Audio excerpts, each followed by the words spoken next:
ಹಾಸನದಲ್ಲಿ ಈ ಸತಿ ಬದಲಾವಣೆ ಬಯಸ್ತಾ ಇದ್ದಾರೆ. ಹೊಳೆ ನರಸೀಪುರದಲ್ಲಿ ರೇವಣ್ಣ ಅವ್ರನ್ನ ಬೆಚ್ಚಿ ಬೀಳ್ಸಂಗ್ ಮಾಡದಂತ ಹುಡುಗ ಈ ಬಾರಿ ಶ್ರೇಯಸ್ ಪಟೇಲ್ ಅವ್ರನ್ನ ಗೆಲ್ಲಿಸ್ಬೇಕು ಅಂತ ಹೇಳಿ ತೀರ್ಮಾನ. ವೆಹಿಕಲ್ ಡಿಪಾರ್ಟ್ಮೆಂಟ್ ಅನ್ನೋದೇ ಸತ್ತೋಗ್ಬಿಟ್ಟಿದೆ. ಆಟೋದವ್ರದ್ದು ಅಷ್ಟೇ, ನಮ್ದು ಅಷ್ಟೇ. ಗ್ಯಾರಂಟಿ ಅನ್ನೋ ಯೋಜನೆ ಬಾರಿ ತೆಗ್ದಾಕಿದಾಗಿತ್ತು. ಕಾಂಗ್ರೆಸ್ ಪಕ್ಷದಿಂದ ಬಾರಿ ತೊಂದರೆ ಆಗಿದೆ. ಇಲ್ಲಿ ಮೈತ್ರಿ ಪ್ರಕಾರ ಅಂದ್ರೆ JDS ಬರುತ್ತೆ. ನಾವೆಲ್ಲರೂ ಅದಕ್ಕೆ ಸಪೋರ್ಟ್ ಮಾಡೋದು. ಪ್ರಜ್ವಲ್ ರೇವಣ್ಣ ಅವರಿಗೆ ಸಪೋರ್ಟ್. ಯಾಕೆಂದ್ರೆ ನಮ್ಗೆ ಈ ಎಂತ ಬಿಸಿಲು ಮಳೆಯಲ್ಲೆಲ್ಲ ನೆಲೆ ಮಾಡ್ಕೊಟ್ಟಿದ್ದಾರೆ. ಸೆಂಟ್ರಲ್ಲಿ ಮೋದಿ ಹಿಂದುತ್ವ ಉಳಿಬೇಕು ಅಂದ್ರೆ ಮೋದಿಗಾಗಿ ಮಾಡಬೇಕು. ಇವಾಗ್ಲೇನೆ ಶ್ರೇಯಸ್ ಪಟೇಲ್ ಯಾರು ಅನ್ನೋದು ಗೊತ್ತಾಗಿರೋದು, ಅದು ಇಲ್ಲಿ ಬಂದೋಗಿರೋದು. ಬಟ್ ಕಾಂಗ್ರೆಸ್ ಇಂದ ತುಂಬಾ ಲಾಸ್ ಆಗಿದೆ ಬಿಡಿ ಸರ್, ಅದ್ ನಾವೇನು ಮಾತಾಡಂಗಿಲ್ಲ. ಒಬ್ರು ತಲೆ ಮೇಲೆ ಹೊಡೆದು ಇನ್ನೊಬ್ರಿಗೆ ಕೊಡ್ತಾ ಇದಾರೆ ಅಷ್ಟೇ. ಹಾಸನ ಲೋಕಸಭೆ ಈ ಬಾರಿ 1999ನೇ ಇಸ್ವಿ ಮರುಕಳಿಸುತ್ತೆ.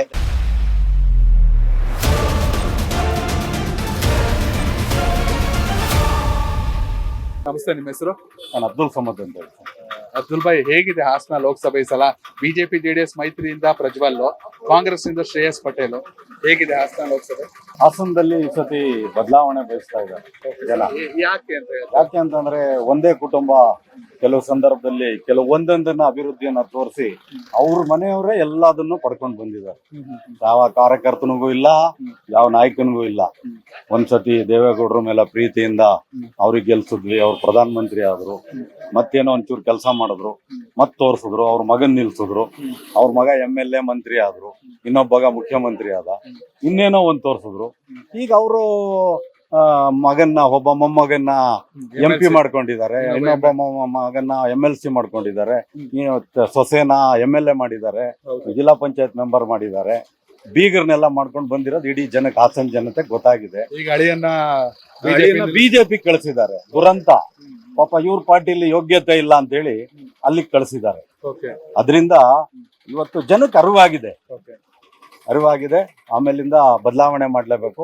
ಆಮೇಲೆ ಈ ಜಿಲ್ಲೆಯಲ್ಲಿ ಒಂದು ಹಿಸ್ಟಾರಿಕಲ್ ಕೆಲಸ ಮಾಡಿದಂತ ಪುಟ್ಸಾಮ್ಗೌಡ್ರ ಮೊಮ್ಮಗ, ಆಮೇಲೆ ಹೊಳೆ ನರಸೀಪುರದಲ್ಲಿ ರೇವಣ್ಣ ಅವ್ರನ್ನ ಬೆಚ್ಚಿ ಬೀಳ್ಸಂಗ್ ಮಾಡದಂತ ಹುಡುಗ, ಎರಡು. ಆಮೇಲೆ ಮಾನವೀಯತೆ ಇರ್ತಕ್ಕಂಥ, ಸರಳ, ಸಜ್ಜನಿಕೆ, ಪ್ರೀತಿ, ವಿಶ್ವಾಸ, ದೊಡ್ಡವರು ಅಂದ್ರೆ ಗೌರವ ಕೊಡ್ತಕ್ಕಂಥದ್ದು.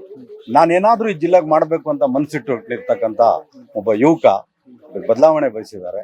ಖಂಡಿತ ಹಾಸನದಲ್ಲಿ ಸತಿ ಎಲ್ರು, ಆಮೇಲೆ ಸರ್ಕಾರ ಕೊಟ್ಟಿರ್ತಕ್ಕಂಥ ಗ್ಯಾರಂಟಿಗಳು, ಮಹಿಳೆಯರು ಖುಷಿಯಾಗಿದ್ದಾರೆ. ಇನ್ನೆಲ್ಲರೂ ಖುಷಿ. ಬೇಸರ ಇಲ್ವಾ? ನಮ್ಗೆ ಯಾವ ಕಾರಣಕ್ಕೂ ಬೇಸರ ಇಲ್ಲ.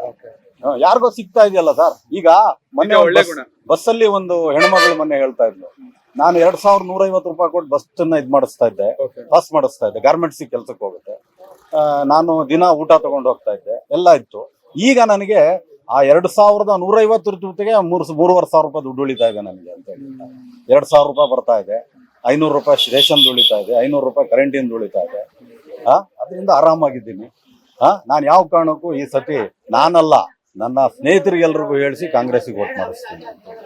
ತುಂಬಾ ಸರಳವಾಗಿ, ತುಂಬಾ ಅರ್ಥಪೂರ್ಣವಾಗಿ ಹೇಳಿದ್ರಿ. Thank you. ನಿಮ್ಮ ಹೆಸರು? ಸರ್ ತನ್ವೀರ್ ಪಾಷಾ ಅಂತ ಹೇಳಿ. ಏನಿದೆ ಲೋಕಸಭೆ? ಲೋಕಸಭೆಯಲ್ಲಿ ನಮ್ಗೆ ಹೋಸಲಿ ಕಾಂಗ್ರೆಸ್ ಮತ್ತೆ JDS ಮೈತ್ರಿಲಿ ಪ್ರಜ್ವಲ್ ರೇವಣ್ಣವರಿಗೆ ಇದ್ ಮಾಡ್ಬೇಕು ಅಂತ ಹೇಳಿ ಮಾಡ್ಬಿಟ್ಟು 5 ವರ್ಷ ಆಯ್ತು.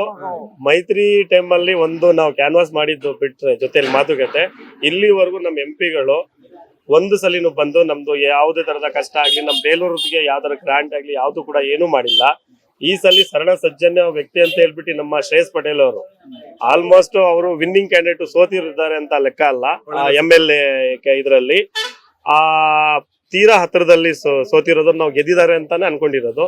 ಈ ಸಲ MP ಗೆ 100% ಕಾಂಗ್ರೆಸ್ ಗೌರ್ಮೆಂಟ್ ಇಂದ ಈ ಮಹಿಳೆಯರು ಪರವಾಗಿದ್ದಾರೆ, ದೀಲದನಿತರು ಪರವಾಗಿದ್ದಾರೆ, ಬಡವರು ಪರವಾಗಿದ್ದಾರೆ. ಆಮೇಲೆ ಎರಡನೇದು ಸರಳ ಸಜ್ಜನಿಕ ವ್ಯಕ್ತಿ, ಯಾರನ್ನೇ ಕೂಡ ಹೋದ್ರು ಪ್ರೀತಿಯಿಂದ ಅಪ್ಕೊಂಡು ಮಾತಾಡೋಂತ ವ್ಯಕ್ತಿ. ಕಾಲ್ ಮೇಲೆ ಕಾಲ್ ಹಾಕೊಂಡು ಕೂರಲ್ಲ, ದೊಡ್ಡವರು ಸಣ್ಣವರಿಗೆ ಏಕವಚನದಲ್ಲಿ ಮಾತಾಡಲ್ಲ. ಬಹಳ ಅಂದ್ರೆ ಬಹಳ ಸಜ್ಜನೆಯನ್ನ ಹತ್ತಿರದಲ್ಲಿ ನೋಡಿದೀವಿ. ಇಂಥ MP ನಮಗೆ ಬೇಕು, ಅವಶ್ಯಕತೆ ಇದೆ. ಸರ್, ನೀವ್ ಹೇಳ್ದಾಗೆ ಖಂಡಿತ ಹೊಳೆ ನರಸೀಪುರದಲ್ಲಿ ಸ್ವಲ್ಪ ಯಾಮಾರಿದ್ರು ರೇವಣ್ಣ ಅವರೇ ಸೋತ್ ಬಿಡೋರು. ಬಟ್ ಶ್ರೇಯಸ್ ಅವರ ವರ್ಚಸ್ಸು, ಅವ್ರ ತಾತನ ಕೆಲಸ ಎಲ್ಲ ಉಳಿದ 7 ವಿಧಾನಸಭಾ ಕ್ಷೇತ್ರದಲ್ಲೂ ವರ್ಕ್ ಆಗುತ್ತೆ. ಖಂಡಿತ ಆಗಿದೆ ಸರ್, ಖಂಡಿತ ಆಗ್ತಾ ಇದೆ. ಯಾಕೆಂತಂದ್ರೆ ಇವತ್ತು ಸೋಷಿಯಲ್ ಮೀಡಿಯಾ, ಸಾಮಾಜಿಕ ಜಾಲತಾಣ ಮತ್ತೆ ನಿಮ್ಮ ಮಾಧ್ಯಮಗಳ ಮೂಲಕ ಒಂದು ಪ್ರತಿಬಿಂಬ ಆಗಿದ್ದಾನೆ ಹುಡುಗ. ಯಾಕೆಂತಂದ್ರೆ ಆತನ ನಡವಳಿಕೆನ ನೋಡಿದವ್ರಿಗೆ ಗೊತ್ತಿರುತ್ತೆ ಹೆಂಗ್ ನಡ್ಕೋತಾರೆ ಅಂತೇಳಿ ಅಂತ. ಅದರಿಂದ ಆಮೇಲೆ ಪುಟ್ಸಾಮ್ಗೌಡರು ಇಡೀ ಜಿಲ್ಲೆಯಲ್ಲಿ 1999ರಲ್ಲಿ 1,80,000 ಮತಗಳಿಂದ ದೇವೇಗೌಡರನ್ನ ಸೋಲ್ತಿದ್ರು. ಪ್ರಧಾನಮಂತ್ರಿ ಆಗಿದ್ದವ್ರು ಅಂತಾರವ್ರನ್ನ. ಮಾಜಿ ಪ್ರಧಾನಿಯನ್ನ ಸೋಲಿಸಿ ಗೆದ್ದಂತವ್ರು. ನೀರಾವರಿಗೆ ಸಿಕ್ಕಾಪಟ್ಟೆ ಕೆಲಸವನ್ನ ಮಾಡಿದ್ದಾರೆ. ಬೇಲೂರು ತಾಲೂಕಿಗೆ ಅವ್ರ ಕೊಡುಗೆ ಇದೆ, ಹಳೆಬೀಡು ಹೋಬಳಿಗೆ ಅವ್ರ ಕೊಡುಗೆ ಇದೆ. ಅದರಿಂದ ಇಲ್ಲಿ ಜಾತಿ ಧರ್ಮ ಮೇಲು ಕೀಲು ಎಲ್ಲದನ್ನ ಮರೆತು ಈ ಬಾರಿ ಶ್ರೇಯಸ್ ಪಟೇಲ್ ಅವ್ರನ್ನ ಗೆಲ್ಲಿಸ್ಬೇಕು ಅಂತೇಳಿ ತೀರ್ಮಾನ. Thank you sir. ಯಾರು ಪ್ರಧಾನಿ ಆಗ್ಬೇಕು ನಿಮ್ಮಿಬ್ಬರ ಪ್ರಕಾರ? ಸರ್ ನಮ್ಗೆ ರಾಹುಲ್ ಗಾಂಧಿ ರೋಲ್ ಮಾಡಲ್ಲ ಆಕ್ಚುಲ್ ಆಗಿ ಯುವಕರಿಗೆ. ಸರ್ ಖರ್ಗೆ ಅನ್ಬೇಕು. ಒಂದ್ ನಿಮಿಷ ಸರ್, ನಾವೀಗ ನ್ಯಾಷನಲ್ ಪಾರ್ಟಿ ನ್ಯಾಷನಲ್ ಲೆವೆಲ್ ನಾವೊಂದು ಯುವಕರಾಗಿ ನಾವ್ ಯಾರನ್ನ ಈಗ ಸರ್ ಹೇಳ್ತಾರೆ ಸ್ವಲ್ಪ ಜನ ನಮ್ಗೆ ಮೋದಿ ಬೇಕು ಅಂತಾರೆ, ಸ್ವಲ್ಪ ಜನ ಖರ್ಗೆ ಬೇಕು ಅಂತಾರೆ. ಖರ್ಗೆ ನಮ್ಗೆ ನಮ್ಮ ನ್ಯಾಷನಲ್ ಪ್ರೆಸಿಡೆಂಟ್ ಸರ್, ಅವ್ರ ಬಗ್ಗೆ ನಮ್ಗೆ ಭಾರಿ ಅಭಿಮಾನ ಇದೆ. ಯಾಕಂದ್ರೆ ಎರಡನೇದು ಕರ್ನಾಟಕದಲ್ಲಿ ಅವರೊಂದು ವಾಯ್ಸ್ ನ ಉಳಿಸ್ಕೊಂಡಿದ್ದಾರೆ. ಯಾಕಂದ್ರೆ ಏಕೈಕ ವ್ಯಕ್ತಿ ನಮ್ಮ ಕರ್ನಾಟಕದಿಂದ ಒಬ್ಬ ನ್ಯಾಷನಲ್ ಪ್ರೆಸಿಡೆಂಟ್ ಲೆವೆಲ್ಗೆ ಅಂತ ದೊಡ್ಡ ಪಕ್ಷಕ್ಕೆ ಒಂದು ಅಭ್ಯರ್ಥಿ ಆಗಿದ್ದಾರೆ ಅಂದ್ರೆ ಅದು ನಮ್ಗೆಲ್ಲ ಹೆಮ್ಮೆ ವಿಚಾರ. ಎರಡನೇದು ಇವರಿಬ್ಬರಲ್ಲಿ ಯಾರೇ ಆದ್ರೂ ಕಾಂಗ್ರೆಸ್ ಪಕ್ಷದಿಂದ ಯಾರೇ ಆದ್ರೂ ಕೂಡ ನಮ್ದು ಒಮ್ಮತದ ಸಹಮತ ಇದೆ. ಎರಡನೇದೇ ನಿರುದ್ಯೋಗ ಸಮಸ್ಯೆ ಇದೆ. ಪ್ರಮುಖವಾಗಿ ವಿದ್ಯಾರ್ಥಿಗಳಿಗೆ ಎಲ್ಲಾ ಭಾರಿ ಕಷ್ಟ ಇದೆ ಇವತ್ತಿನ ಅವರಿಗೆಲ್ಲ ಒಳ್ಳೇದಾಗ್ಬೇಕು ಅಂತ ಹೇಳಿದ್ರೆ ನಮ್ಗೆ ಈ ಸತಿ ಕಾಂಗ್ರೆಸ್ ಪಕ್ಷ ತುಂಬಾ ಮುಖ್ಯವಾಗಿ ಬರಬೇಕು ಅಂತ ನಮ್ದೆಲ್ಲ ಆಶೆ ಇದೆ. Thank you sir. Thank you sir. ನಿಮ್ಮ ಹೆಸರು? ನಮ್ಮ ಹೆಸರು ರಘು ಅಂತ ಹೇಳಿ, ಏನ್ ಮಾಡ್ತೀರಾ? ಕಾರ್ ಸ್ಟ್ಯಾಂಡ್ ಡ್ರೈವರ್ ಕಾರ್ಯದರ್ಶಿ. ಈಗ ಈ ಗ್ಯಾರಂಟಿ ಯೋಜನೆ ಎಲ್ಲ ಬಂದ್ಮೇಲೆ ಬಿಸ್ನೆಸ್ ಕಡಿಮೆ ಆಗಿದೆ, ಹೆಂಗೆ? ತುಂಬಾ ಕಡಿಮೆ ಇದೆ. ಮುಂಚೆ ಎಷ್ಟಾಗ್ತಿತ್ತು ತಿಂಗಳಿಗೆ? ತಿಂಗಳಿಗೆ ಒಂದ್ 30 ರಿಂದ 40 ಸಾವಿರ ದುಡಿತಾ ಇದ್ವಿ. ಇವಾಗ ಏನಿದ್ರು 5,000 10,000 ದುಡಿಯೋದು ಕಷ್ಟ ಆಗ್ಬಿಟ್ಟಿದೆ ಸರ್. ಹೆಂಗ್ ಸರ್ ಜೀವನ ನಡೆಸೋದು? ಕಷ್ಟ ಆಗ್ಬಿಟ್ಟಿದೆ ಸರ್. ಏನ್ ಮಾಡೋದು, ಯಾವ್ದು ಇಲ್ಲ ನಮಗೆ. ವೆಹಿಕಲ್ ಡಿಪಾರ್ಟ್ಮೆಂಟ್ ಅನ್ನೋದೇ ಸತ್ತೋಗ್ಬಿಟ್ಟಿದೆ. ಆಟೋದವ್ರದ್ದು ಅಷ್ಟೇ, ನಮ್ದು ಅಷ್ಟೇ. ಈ ಗ್ಯಾರಂಟಿ ಅನ್ನೋ ಯೋಜನೆ ಭಾರಿ ತೆಗ್ದಾಕಿದಾಗಿತ್ತು. ಅದರಿಂದ ನಮಗೆ ಯಾವ ತರ ಗ್ಯಾರಂಟಿ ಕೊಟ್ಟರೆ ಅದೆಲ್ಲದು ನಮಗೆ ಲಾಸೇ ಆಗಿರೋದು. ಅದರಿಂದ ನಮಗೆ ಕಾಂಗ್ರೆಸ್ ಪಕ್ಷದಿಂದ ಭಾರಿ ತೊಂದರೆ ಆಗಿದೆ. ಈಗ ಲೋಕಸಭಾ ಚುನಾವಣೆ ಬರ್ತಾ ಇದೆ. ಮೈತ್ರಿ ಅಭ್ಯರ್ಥಿಯಾಗಿ ಪ್ರಜ್ವಲ್, ಜೊತೆಲಿ ಶ್ರೇಯಸ್ ಪಟೇಲ್ ಕಾಂಗ್ರೆಸ್ ಅಭ್ಯರ್ಥಿ. ಏನಾಗ್ಬೋದು ಅಂತ ನಿಮ್ಗೆ ಅನ್ಸುತ್ತೆ ಸರ್? ನಮ್ಮ ಪ್ರಕಾರ ಈ ಸರಿ ನಮಗೆ ಇಲ್ಲಿ ಮೈತ್ರಿ ಪ್ರಕಾರ ಅಂದ್ರೆ JDS ಬರುತ್ತೆ. ನಾವೆಲ್ಲರೂ ಅದಕ್ಕೆ ಸಪೋರ್ಟ್ ಮಾಡೋದು.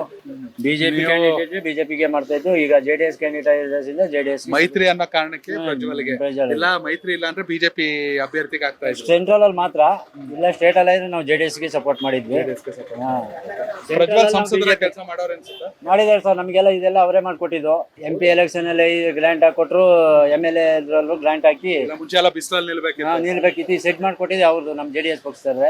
ಅದಕ್ಕೆ ಅವ್ರ ನೇಮ್ ಬೋರ್ಡ್ ಹಾಕ್ಸ್ಕೊಂಡಿದೀವಿ ನಾವು. ಬಟ್ ಮುಚ್ಚಿದ್ದಾರೆ ಇವಾಗ. ನೀತಿ ಸಮಿತಿ ಬಂದ್ಮೇಲೆ ನೇಮ್ ಮುಚ್ಚಿದ್ದಾರೆ. ಹೌದು ಇರಬಾರ್ದು. ರಾಜೇಶ್ ಅಂತ ಹೇಳಿ. ಏನು ಡ್ರೈವರ್? ಹೌದು ಸರ್, ಡ್ರೈವರ್. ಹೇಗಿದೆ ಸರ್ ಲೋಕಸಭೆ ಈ ಸಲ? ಸರ್ ಲೋಕಸಭೆನೇನು ನಾವೆಲ್ಲ ಸೆಂಟ್ರಲ್ ಅಲ್ಲೆಲ್ಲ ಬಿಜೆಪಿಗೆ ಸಪೋರ್ಟು. ಇಲ್ಲಿ ಮೈತ್ರಿ ಇರೋದ್ರಿಂದ ಪ್ರಜ್ವಲ್ ರೇವಣ್ಣವ್ರಿಗೆ ಸಪೋರ್ಟ್. ಯಾಕೆಂದ್ರೆ ನಮಗೆ ಈ ಎಂಥ ಬಿಸಿಲು ಮಳೆಯಲ್ಲೆಲ್ಲ ನೆಲೆ ಮಾಡಿಕೊಟ್ಟಿದ್ದಾರೆ. ಹಾಗಾಗಿ ಅವರು ಅದೊಂದು ಋಣ ತೀರ್ಸಕ್ಕಾದ್ರೂ ಹಾಕ್ಲೇಬೇಕು. ಮೈತ್ರಿ ಇಲ್ಲ ಅಂತಿದ್ರು JDS ಮಾಡ್ತಿದ್ರ ನೀವು? ಹೇಗೆ ಅದು ಸರ್? ಇಲ್ಲ, ಬಿಜೆಪಿ ಮಾಡ್ತಿದ್ದು. ಬಿಜೆಪಿ ಈಗ ಮೈತ್ರಿ ಆಗಿರೋದು ಕೂಡ ಪ್ರಜ್ವಲ್ ಪ್ಲಸ್ ಅಂತ ನೀವು ಹೇಳ್ತಿರೋದು. ಇಡೀ ದೇಶದಲ್ಲಿ ಮೋದಿ ಪ್ರಧಾನಿ ಆಗ್ಬೇಕು ಅನ್ನೋ ಅಲೆ ಒಂದ್ ಕಡೆ, ಅದು ಕೂಡ ಪ್ಲಸ್ ಆಗಿದೆ. ಹೌದು, ಯಾಕೆಂದ್ರೆ ನಾವು ಇಲ್ಲಿ ಸ್ಟೇಟ್ ಅಲ್ಲಿ ಯಾವ್ದು ಬರುತ್ತೆ ಏನೋ ನಮ್ಗೆ ಲೆಕ್ಕಕ್ಕಿಲ್ಲ. ಸೆಂಟ್ರಲ್ಲಿ ಮೋದಿ ಹಿಂದುತ್ವ ಉಳಿಬೇಕು ಅಂದ್ರೆ ಮೋದಿಗಾಗಿ ಮಾಡ್ಬೇಕು. ಸರ್, ಕಾಂಗ್ರೆಸ್ ಸರ್ಕಾರ ಇದೆ ರಾಜ್ಯದಲ್ಲಿ. 135 ಜನ ಶಾಸಕರಿದ್ದಾರೆ. ಶ್ರೇಯಸ್ ಪಟೇಲ್ ಕೂಡ ಅವ್ರದೇ ಆದ ವರ್ಚಸ್ಸು. ಪುಟ್ಸ್ವಾಮಿಗೌಡ್ರು ಮೊಮ್ಮಗ. ಯಾವ್ದು ಕೆಲಸಕ್ಕೆ ಬರಲ್ಲ ಸರ್. ನಮ್ಗೇನು ಅದೇನು ಇಷ್ಟ ಇಲ್ಲ. ಯಾಕೆ ನೋಡಿ ಸರ್, ಈಗೆಲ್ಲ ಫ್ರೀ. ಇವಾಗ್ಲೇನೆ ಶ್ರೇಯಸ್ ಪಟೇಲ್ ಯಾರು ಅನ್ನೋದು ಗೊತ್ತಾಗಿರೋದು, ಅದು ಇಲ್ಲಿ ಬಂದೋಗಿರೋದು. ಬಟ್ ಕಾಂಗ್ರೆಸ್ ಇಂದ ತುಂಬಾ ಲಾಸ್ ಆಗಿದೆ ಬಿಡಿ ಸರ್. ಅದ್ ನಾವೇನು ಮಾತಾಡಂಗಿಲ್ಲ. ಏನ್ ಗ್ಯಾರಂಟಿ ಕೊಟ್ಟಿದ್ದಾರೆ ಅದೆಲ್ಲ ವೇಸ್ಟ್. ಒಬ್ರು ತಲೆ ಮೇಲೆ ಹೊಡೆದು ಇನ್ನೊಬ್ರಿಗೆ ಕೊಡ್ತಾ ಇದಾರೆ ಅಷ್ಟೇ. ಸರ್, ಈಗ ನಮ್ಮನ್ನ ಈಗ ಹೆಂಗ್ ಗೊತ್ತಾ, ಈಗ ನೋಡಿ ಈಗ ಎಷ್ಟು ಗಾಡಿಗಳು ನಿಂತಿದೆ ನೋಡಿ ಸರ್. ಎಲ್ಲ ಫುಲ್ ಫ್ರೀ ಮಾಡಿ ಏನ್ ಅವಶ್ಯಕತೆ ಇರ್ಲಿಲ್ಲ. ಫ್ರೀ ಏನು ಅಷ್ಟೇನು ಫ್ರೀ ಇದ್ ಮಾಡ್ಕೊಂಡು ಇದ್ ಮಾಡೋದೇನು ಇರ್ಲಿಲ್ಲ. ಹಂಗಾಗಿ ಫ್ರೀ ಮಾಡಿ ನೋಡಿ ಎಲ್ಲ ನಿಂತಿದೀವಿ ನಾವು. ಗ್ಯಾರಂಟಿ ಯೋಜನೆ ಕೊಟ್ಟರು. ಗ್ಯಾರಂಟಿ ಯೋಜನೆ ಒಂದು ವಿದ್ಯೆಗೆ ಹಾಸ್ಪಿಟಲ್, ಇನ್ನೊಂದು ಏಜ್ ಆದವರಿಗೆ ಸ್ಟೂಡೆಂಟ್ಗೆ ಬಸ್ ಫ್ರೀ ಕೊಟ್ಟಿದ್ರೆ ಸಾಕಾಗಿತ್ತು. ಮತ್ತೆ ರೈತರಿಗೆ ರಸಗೊಬ್ಬರಗಳು ಕೀಟನಾಶಕಗಳನ್ನ ಸಬ್ಸಿಡಿ ಕೊಟ್ಟಿದ್ರೆ ಅದು ಪಕ್ಕ ಸ್ಯಾಂಕ್ಷನ್ ಆಗೋದು. ಒಳ್ಳೆ ಅವ್ರಿಗೆ ಹೆಸರು ಇರೋದು ಆತರ. ಹೀಗಾಗಿ ಒಟ್ಟಿನಲ್ಲಿ ಮೈತ್ರಿನ ಬೆಂಬಲಿಸಬೇಕು ಮೋದಿಗಾಗಿ ನೀವ್ ಹೇಳ್ತೀವಿ. ಹೌದು, ಆದ್ರೆ ನಮ್ಗೆ ಇಲ್ಲಿ ಫ್ರೀ ಮಾಡಿ ನಮ್ಗೆ ಸುಮಾರು ಹೊಡೆತ ಬಿದ್ದಿದೆ. ಯಾಕೆ ನಮಗೆ ಬಾಡಿಗೆಗಳೇ ಇಲ್ಲ. ಫ್ರೀ ಮಾಡಿ ಎಲ್ಲ ಫ್ರೀ ಬಸ್ ಮಾಡಿ ಎಲ್ಲ ಅಲ್ಲಿ ಹೋಗ್ತಾ ಇದಾರೆ. ಹಂಗಾಗಿ ನಮಗೆ ಬಾಡಿಗೆಗಳೇ ಇಲ್ಲ. ಅದಕ್ಕೆ ಸಲುವಾಗಿ ಆಗ್ಯಾರ ನಾವು ಮಾಡ್ಬೇಕಂಗ. ಕಾರಲ್ಲಿ ಹೋಗೋರೆಲ್ಲ ಬಸ್ಸಲ್ಲಿ ಹೋಗ್ತಾ ಇದಾರೆ ಇವಾಗ. ಕಾರಲ್ಲಿ ಬಸ್ಸಲ್ಲಿ ಹೋಗ್ತಾ ಇದಾರೆ. ಅದು ನಾನ್ ಸ್ಟಾಪ್ ಗಾಡಿನೂ ಫ್ರೀ ಬಿಟ್ಬಿಟ್ಟಿದಾರ, ಅದ್ರಲ್ಲೇ ಹೋಗ್ಬಿಡ್ತಾರೆ. ಸರ್, ನಿಮ್ಮ ಹೆಸರು? ನನ್ನ ಹೆಸರು ನಂದೀಶ್ ಅಂತ ಹೇಳಿ. ಏನ್ ಮಾಡ್ತೀರಾ ಸರ್? ಕೃಷಿ. ಹೇಗಿದೆ ಹಾಸನ ಲೋಕಸಭೆ ಈ ಸಲ? ಹಾಸನ ಲೋಕಸಭೆ ಈ ಬಾರಿ 1999ನೇ ಇಸ್ವಿ ಮರುಕಳಿಸುತ್ತೆ. ವ್ಯಕ್ತಿಗತ ಮೊಮ್ಮಗ ಗೆಲ್ತಾರೆ. ಯಾಕೆ ಗೆಲ್ತಾರೆ ಅಂತಂದ್ರೆ, ಒಂದು ತಬ್ಬಲಿ ಹುಡುಗ, ಅನುಕಂಪ ಇದೆ, ಜೊತೆಗೆ ಹಿರಿಯರ ಮೇಲೆ ಗೌರವ ಇದೆ. ಸಾಫ್ಟ್ ಕಾರ್ನರ್ ಇರುವಂತ ವ್ಯಕ್ತಿಗತವಾಗಿ ಈ ಸರಿ ಹಾಸನ ಲೋಕಸಭಾ ಕ್ಷೇತ್ರದಲ್ಲಿ ಚುನಾವಣೆ ನಡೆಯುತ್ತೆ ಅನ್ನೋದು ನಮ್ಮ ಅಭಿಪ್ರಾಯ. ಓಕೆ, ದೇಶದಲ್ಲಿ ಅಲ್ಲ ಕರ್ನಾಟಕದಲ್ಲಿ ಬಿಜೆಪಿ ಜೆಡಿಎಸ್ ಮೈತ್ರಿ ಇದೆ, ದೇಶದಲ್ಲಿ ಮೋದಿ ಪ್ರಧಾನಿ ಆಗ್ಬೇಕಂತ ಒಂದಷ್ಟು ಜನ ಹೇಳ್ತಾರೆ. ಇದ್ಯಾವುದು ಕೂಡ ಶ್ರೇಯಸ್ಸಿಗೆ ಅಡ್ಡಿ ಆಗಲ್ಲ. ಈ ಬಾರಿ ಹಾಸನ ಲೋಕಸಭಾ ಕ್ಷೇತ್ರಕ್ಕೆ ಶ್ರೇಯಸ್ ಅವರಿಗೆ ಅಡ್ಡಿ ಆಗೋದಿಲ್ಲ. ಯಾಕೆ ಅಂದ್ರೆ ಅದು ದೇಶದ ಚುನಾವಣೆ ಏನ್ ಬೇಕಾದ್ರೂ ಆಗ್ಬಹುದು. ಅದು ಈ ಹಾಸನ ಲೋಕಸಭಾ ಕ್ಷೇತ್ರ ಹೊರತುಪಡಿಸಿ ಯಾಕೆಂದ್ರೆ ಅವರ ಪ್ರಧಾನಿಯಾಗಿ 2ನೇ ಬಾರಿ 30,000 ಗೆದ್ದಿದ್ರು, 3ನೇ ಬಾರಿ ತುಂಬಾ ಅಂತರದಲ್ಲಿ ಪುಟ್ಟಸ್ವಾಮಿಗೌಡರು ಸೋಲ್ಸಿದ್ರು. ಆ ಕುಟುಂಬದಲ್ಲಿ ಈ ಸಾರಿ ಇವರೇ ಇರೋದ್ರಿಂದ ಅದೇ ಇದು ಬಿದ್ದಿರೋದ್ರಿಂದ ಜಿದ್ದಾಜಿದ್ದಿ ಈ ಬಾರಿ ಶ್ರೇಯಸ್ ಅವರು ಖಂಡಿತ ವಿನ್ ಆಗ್ತಾರೆ. ವಾತಾವರಣ ಹೊರಗಡೆ ಪ್ರಧಾನಿ ಯಾರಾಗ್ಬೇಕು ಅನ್ನೋದು ಅದು ಬಹುಮತ ಮುಂದೆ ಬರುತ್ತೆ. ಅದರದಲ್ಲ, ನಾನು ಲೋಕಸಭಾ ಕ್ಷೇತ್ರದ ಹಾಸನ ಮಾತ್ರ ಹೇಳ್ತಾ ಇದ್ದೀನಿ. Thank you sir, thank you. Yes ವೀಕ್ಷಕರೇ, ಒಂದಷ್ಟು ಜನ ಬದಲಾವಣೆ ಬಯಸ್ಬೇಕು ಅಂದ್ರೆ ಇನ್ನೊಂದಷ್ಟು ಜನ ಟ್ಯಾಕ್ಸಿ ಡ್ರೈವರ್ಗಳು ಯಾರು ಬರ್ಲಿ ಯಾರು ಹೋಗ್ಲಿ ನಮ್ಮ ಹೊಟ್ಟೆ ತುಂಬ್ಸಕ್ ನಾವು ದುಡಿಬೇಕು. ಬೆಂಗಳೂರಿಗೆ ಟ್ಯಾಕ್ಸಿ ಮಾಡ್ಕೊಂಡು ಹೋಯ್ತಿದ್ದವರೆಲ್ಲ ಬಸ್ ಹತ್ಕೊಂಡು ಹೋಯ್ತಾವ್ರೆ. ತಿಂಗಳಿಗೆ 20-25 ಸಾವಿರ ದುಡಿತಿದ್ದವರು ತಿಂಗಳು ಕೊನೆ ಆದ್ರೂ 10,000 ಕಷ್ಟ ಪಡ್ತಾ ಇದೀವಿ. ಅದಲ್ಲದೆ ನಾನ್ ಸ್ಟಾಪ್ ಬಸ್ಗಳು, ಕಾರಲ್ಲಿ ಹೋಗುವಂತ ಶಕ್ತಿ ಇರೋರು ಕೂಡ ಬಸ್ ಹತ್ಕೊಂಡವ್ರೆ. ನಮ್ ಜೀವನ ಹೆಂಗೆ, ಲೋನ್ ಗಿನ್ ಮಾಡ್ಕೊಂಡು ಟ್ಯಾಕ್ಸಿ ಹಾಕಿರ್ತೀವಿ ಅಂತ ಹೇಳ್ತಾರೆ. ಅಲ್ಲದೆ ಸಾಕಷ್ಟು ಬಿಸಿಲಿತ್ತು. JDS ನಿಂದ ಅಂದ್ರೆ ಪ್ರಜ್ವಲ್ ರೇವಣ್ಣ ಅವರ ಅವಧಿಯಲ್ಲೇ ನಮ್ಗೆಲ್ಲ ಸೂರು ಕಲ್ಪಿಸಿದ್ದಾರೆ ಅಂತ. ಹೀಗಾಗಿ ಒಂದಷ್ಟು ಜನ ಮೋದಿ ಪ್ಲಸ್ ಪ್ರಜ್ವಲ್ ಅನ್ನೋದು ಕೂಡ ನಡೀತಾ ಇದೆ. ಮತ್ತೊಂದಷ್ಟು ಜನ ಬದಲಾವಣೆ ಬಯಸ್ಬೇಕು. ಪುಟ್ಟಸ್ವಾಮಿಗೌಡರು ಮೊಮ್ಮಗನಿಗೆ ಅವಕಾಶ ಸಿಗ್ಬೇಕು ಅಂತ ಹೇಳ್ತಿದ್ದಾರೆ. ನೀವು ಹಾಸನ ಲೋಕಸಭಾ ಕ್ಷೇತ್ರದ ಮತದಾರರು ಈ ವಿಡಿಯೋನ ನೋಡ್ತಾ ಇದ್ದಾರೆ, ದಯವಿಟ್ಟು ಕಾಮೆಂಟ್ ಮೂಲಕ ನೀವು ತಿಳಿಸಿ ನಿಮ್ಮ ಸಂಸದರು ಯಾರಾಗಬೇಕು ಅಂತ. ಧನ್ಯವಾದಗಳು. ಕ್ಯಾಮ್ರಾ ಪರ್ಸನ್ ಸಂದೀಪ್ ಜೊತೆ ಯೋಗೇಶ್, ಕರ್ನಾಟಕ ಟಿವಿ, ಬೇಲೂರು. ಜನ ಪ್ರತಿದಿನ ಟೈಮ್ ಸರಿಯಾಗಿ ಊಟ ಮಾಡ್ತಾರೋ ಬಿಡ್ತಾರೋ, ಆದರೆ ಪೊಲಿಟಿಕಲ್ ಟ್ರೆಂಡ್ ಏನಿದೆ ಅಂತ ಪ್ರತಿದಿನ ಪ್ರತಿ ಕ್ಷಣ ಕಾಯ್ತಿರ್ತಾರೆ. ಕರ್ನಾಟಕದ ಅಖಾಡದಲ್ಲಿ ಯಾವ ಅಭ್ಯರ್ಥಿ ಅಬ್ಬರಿಸಿದ್ರು ಮತ್ಯಾವ ಅಭ್ಯರ್ಥಿ ತತ್ತರಿಸಿದ್ರು ಅಂತ ನೋಡೋಕೆ ಕಾತರದಿಂದ ಕಾಯ್ತಿರ್ತಾರೆ. 28 ಕ್ಷೇತ್ರಗಳ ಪ್ರತಿದಿನದ ಪಬ್ಲಿಕ್ ಪಲ್ಸ್ ಏನು, ಪ್ರಚಾರದಲ್ಲಿ ಯಾರ ಮುಂದೆ ಯಾರ ಹಿಂದೆ ಎಲ್ಲ ಮಾಹಿತಿಯನ್ನು ನಾವು ಕೊಡ್ತೇವೆ.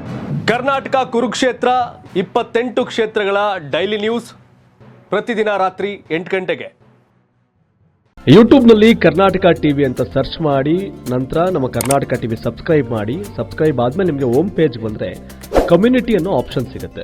ಈ ಕಮ್ಯುನಿಟಿ ಆಪ್ಷನ್ ಕ್ಲಿಕ್ ಮಾಡಿದ್ರೆ ನಿಮ್ಮ ಕೆಳಗಡೆ 28 ಲೋಕಸಭಾ ಕ್ಷೇತ್ರಗಳ ಒಂದು ಪೋಲ್ ಕ್ರಿಯೇಟ್ ಮಾಡಲಾಗಿದೆ.